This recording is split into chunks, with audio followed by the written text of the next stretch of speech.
నల్గొండ పట్టణంలో అత్యంత ప్రాముఖ్యత చెందిన బొట్టుగూడ ప్రభుత్వ బాలుర ఉన్నత పాఠశాల నూతన భవన నిర్మాణాన్ని కోమటిరెడ్డి ప్రతీక్ ఫౌండేషన్ ఆధ్వర్యంలో చేపట్టడం పట్ల బొట్టుగూడ పాఠశాల పూర్వ విద్యార్థులు హర్షం వ్యక్తం చేశారు.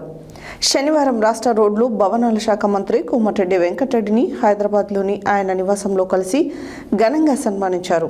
కాగా నూతనంగా నిర్మిస్తున్న బొట్టుగూడ పాఠశాల నిర్మాణ పనులు దాదాపుగా పూర్తయ్యాయని, త్వరలోనే ముఖ్యమంత్రి రేవంత్ రెడ్డి చేతుల మీదుగా దీన్ని ప్రారంభించనున్నట్లు మంత్రి కోమటిరెడ్డి వెల్లడించారు.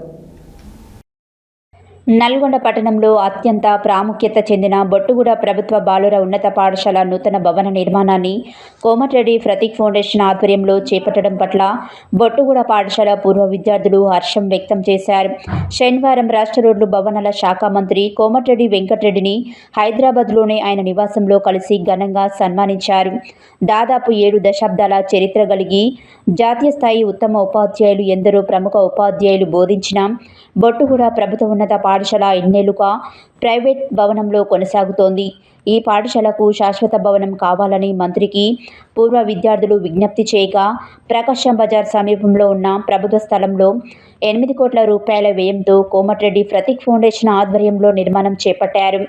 కార్పొరేట్ స్థాయి సౌకర్యాలతో డిజిటల్ క్లాసులు, కంప్యూటర్ విద్య, ఇంగ్లీష్ మరియు ఉర్దూ మీడియం బోధనకు ప్రాధాన్యతనిస్తూ నిర్మాణం చేపట్టారు.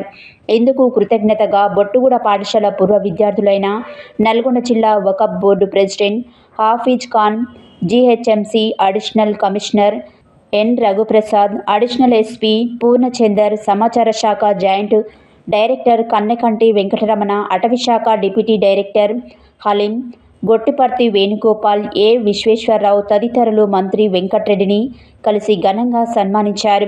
కాగా నూతనంగా నిర్మిస్తున్న బొట్టుగూడ పాఠశాల నిర్మాణ పనులు దాదాపుగా పూర్తయ్యాయని, త్వరలోనే ముఖ్యమంత్రి రేవంత్ రెడ్డి చేతుల మీద దీన్ని ప్రారంభించనున్నట్లు మంత్రి కోమటిరెడ్డి వెల్లడించారు.